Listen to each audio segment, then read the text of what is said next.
Please tell me who are you and what are you doing in Ukraine? Yeah, my name is Chris Sampson. I'm the editor of NatSec Media, or National Security Media, focused on crisis in Ukraine and related topics. I've been physically in the country since January last year, 2020, but I started covering it in 2014, sort of what I say is by accident. I was a specialist in ISIS and Al-Qaeda, the conflict in Syria, and people, I think it was even a Newsweek reporter, asked me, what about the advanced ISIS propaganda? I go, no. Look at the Russian propaganda about Ukraine. That's advanced propaganda. But my focus was the terrorist organizations specifically. So I sort of paid attention to what was happening in Ukraine as a periphery. But it always sort of required your attention, whether it was Little Green Men, the seizure of Crimea and Donbass, disinformation coming out of those territories, because I also specialize in disinformation, the downing of MH17. As these cases went forward, I, as a researcher, would also work on pulling apart Paul Manafort's work with Yanukovych, the way in which Putin was fueling the fascist rise in Europe. So when I had the opportunity 1 year ago to finally come here, I said, absolutely, I'd love to come here. And honestly, the last year has been very eye-opening, because it's one thing to study it from a distance, it's a whole nother to be here and be on the ground watching real live things happen. And this, I was here before the invasion by 1 month. And then I've been here every day since. So. Yeah. Did you expect the invasion? What were your thoughts, let's say with 2 or 1 weeks, or 2 weeks or 1 week before the invasion? Did you think that, yes, the Russians will invade, or you thought that now Putin is gambling and will not invade? I was hoping that it was saber rattling. I was hoping it was posturing for some sort of contrition from the West, that's what would happen. But I did know this. I knew that there was not a chance that they would be able to conquer Ukraine itself, that it would be a fight that they were not ready for, that the Ukrainians had really developed their military from 2014 on, which was very haphazard 8-9 years ago, and now was ready. So, yeah, I didn't know if they would or wouldn't. I wasn't really trying to determine if they would or wouldn't. Mainly, I just saw that the Ukrainian forces were far more ready than they expected. What do you think about the revolution of dignity? So one of the fascinating things that I've done this last year is I've interviewed a range of people across the country who were involved in different ways. Pardon me. Some of them were the students here in Maidan who physically went out in the streets and are part of those hundreds of thousands of people. But additionally, I talked to people who were in Rivne or Zhytomyr or Lviv who also did that. And what was fascinating to me is, there's this narrative that the CIA coup or the United States pushed. It's too organic. There's too many people who said, no, I was there for this reason, I was there for this reason, and we didn't want a polarity with Kremlin, we wanted a polarity with the West. And they wanted Western things, and they wanted Western advances. So it was fairly easy to see how organic it is. And I've learned a lot, especially from the ranges of ages that were involved. I used to think of it as more of a youth thing, and it was. In many ways, the youth did turn out. But there's so many different people who have quiet stories that they were there, or they were directly involved, or maybe they just attended. So it's been quite an eye-opener to in person meet people. And more importantly, just to stand in the place where it happened. Yeah, and I saw also a lot of conspiracy theories. Sure. They say now the Americans, the Europeans tried to organize some orange revolution, let's say. Sure. And yeah, but as I experienced also in 1989 during the Romanian Revolution, the people really fought for freedom. They really wanted a new way of life. Yeah. They were sick of dictatorships. And that's what I see. Is I talk to a lot of people who were maybe in their 20s and to early 30s. So I'm in my early 50s. So I basically sort of am a contemporary of people who live in Soviet times, who became adults for the first time in Soviet times, and whose parents were completely brought up in Soviet culture. And the young people are very, very aware of the changes that they want. They want an end to corruption issues. They want, in fact, what I think has been most breath-freshening is that they want Ukraine to be full in itself, and they don't want to really automatically be part of NATO or EU or some other big thing first. They just want to be Ukraine. Now, they understand in order to get there, they're going to have to build alliances with the West that are now strategic and defensive. But the identity is more important. Just to really, the self-determination is very solid. And they have ambitions. A few people I've talked to, they said, well, my parents couldn't really have those kind of ambitions. They had to have like moderated ambitions. And now they can dream up all sorts of things they want to do, technology or be a restaurant owner or, you know, the next pop star even, you know.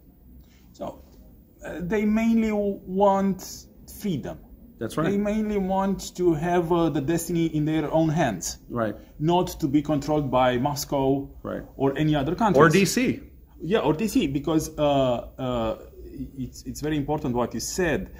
The will to become a member of EU or NATO, it's a byproduct of freedom. That's right. It's not a kind of let's change our masters. That's right. Let's change Moscow with Washington DC or Brussels. Right.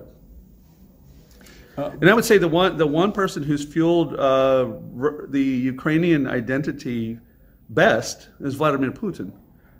He's done more to unite them in identity and drive than anybody. So if that was his plan to eliminate that spirit, it's called the backfire effect. So yeah, unfortunately, it's a huge price. That's right. It's a huge price in lost lives and destruction. And I've been to many funerals of young people here, and I think that's the hardest part. I'm strong until a mother cries, or a wife, or daughter. And whether it's been here, whether it's been Kiev, whether it's been Bucha, I have seen the grief in the families. I've held a lot of family members. I've hugged a lot of the Azovstal POW families. We're still fighting to get releases with them. So I work. One of the things I do with Nat Media is I cover all these small stories. Pardon me. Cover these small stories. They kind of get lost in the big stories of tanks are coming and missiles are coming. So inside there are these other smaller stories where there are wives whose husbands have been captive since May and they wait every day for good news. So I try to go to them and bring them a microphone, a camera, and say, please tell us your story. And then when there are releases, I call them like, hey, did we get any good news? No. Okay, maybe next time. Additionally, I go to the places that have been attacked. In April, I went to Bucha, Makariv, Boryanka, Moschun in May. I've been to Kharkiv, I've been to Izum, just got back from Kherson, was just in Donetsk last week, went to Dnipro the day after the apartment was attacked. So I go there so that I can lend firsthand witnessing to what is there. I can also kind of scan around to see, are there any what we call legitimate military targets? And the percentage has just not been there. It's not in the favor of that argument for anyone. Also, in the case of Izum and Kherson, when we go there, we interview people who lived in captivity under Russian occupation, and we listen to their stories and how they work together to survive or just keep their head down. And also to give perspective so that when we hear terms like mass grave, well, how did that happen? Because we get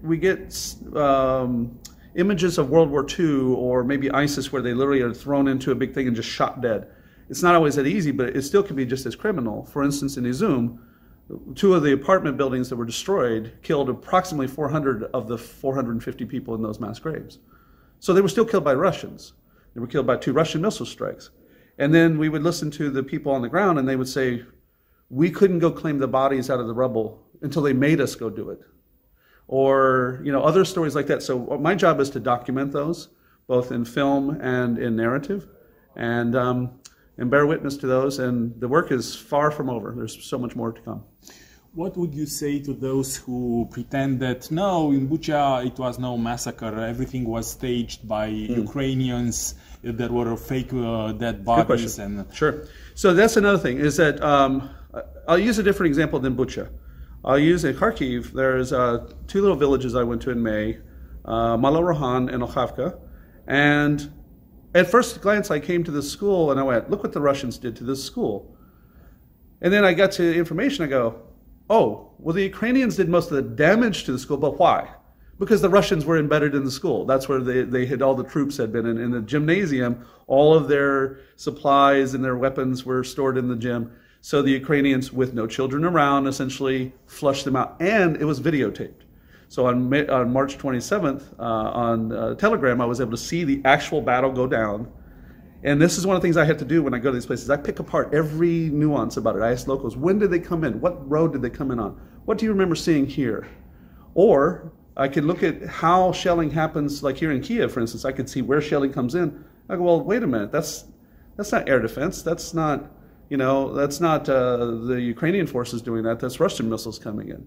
So it takes a little patience, it takes a dedication to do so, but a lot of times you can pick apart exactly what happened. And last example, in Moschun, I don't like the word hero being thrown around too much, but when I go somewhere and I talk to the neighbors there who say, those Americans in that house and the Georgian Legion and the Ukrainian forces, they saved our lives. They're heroes, and they're very thankful. Then I bear that witness now and go, okay, so you didn't leave, you couldn't leave, and had it not been for them, you'd be dead right now, and your village would have been sacked. So we take a lot of these testimonials and break them apart, and there's so many more that have to be done. But it helps us get the story as precise as possible from the people who experienced it. And we keep in mind what's called the witness effect. The eyewitnesses are not always great at recounting the actual facts. They recount what they feel and what they think. So you do 10 interviews, you'll sort of get the truth. You'll get a perspective. Izum was one example where the stories all matched, but they sort of pointed in different directions about where a torture chamber was. Well, it was sort of over there, or we would hear this. And you can imagine someone living in a basement hearing gunshots. They can't see where it's at. They can't tell what's up next. So when we combine all of those stories, you get a pretty good picture of what happened on the outside. But there are definitely strong proofs that the war crimes are happening in Ukraine, and they are done by Russians. Absolutely. And I'll go back to Bucha. So I went to Bucha early on, April 7th, right after the Ukrainian forces declared that the Russians were gone. They had gone back to Belarus on April 1st. So everything was very, shall we say, fresh. It was as is. I have friends that live there, so they walked us through their houses. We got to see what it was like when they lived into these other people's houses, how they trashed the place, how they destroyed just for purpose of destroying. And then over time, you start to get to ask questions. And this actually took time. This is one of the things I think people don't understand about the work that's required. This took a long time to get people to sort of come out of their shell to start telling the story that they actually went through, because it's very traumatic. And one interview I have, a young lady, she didn't want to talk up until November, I think. So the first request was in April, and it was finally November. She was finally willing to talk about it because her parents had been executed. So she had a story. And when you document these down, or you hear a neighbor talking about things that they saw where they don't want to talk at first, they're too in shock.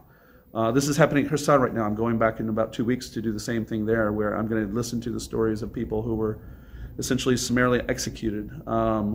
Or they were filtrated, and hearing people talk about the filtration process and what they were looking for. And we heard this in the Zoom.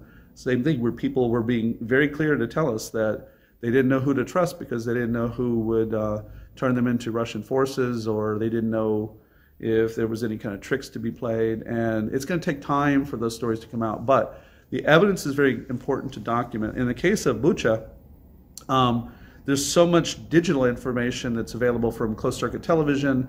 I know New York Times did a fantastic pull apart of every frame they could find in the city, down to the inch-by-inch invasion in there. And I have one more advantage, as I actually know a lot of fighters who fought in Irpin, Hostomel, Moschun, and their firsthand account of the fight in the streets helps me pick apart timing down to the last minute. I can say precisely on March 1st, this group was here, and when you can get that kind of specificity, you can tell what the Russians did and what they did not do.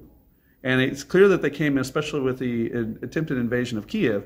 They literally, when they got into those northern areas of Irpin, Moschun, Bucha, they definitely tortured the people there. And the only, I'd say, positive is that it didn't last long, because when you look at Izum and Kherson, it went on for months, and you can see, I say this about war crimes, hitting a big tower, we can easily argue is a war crime.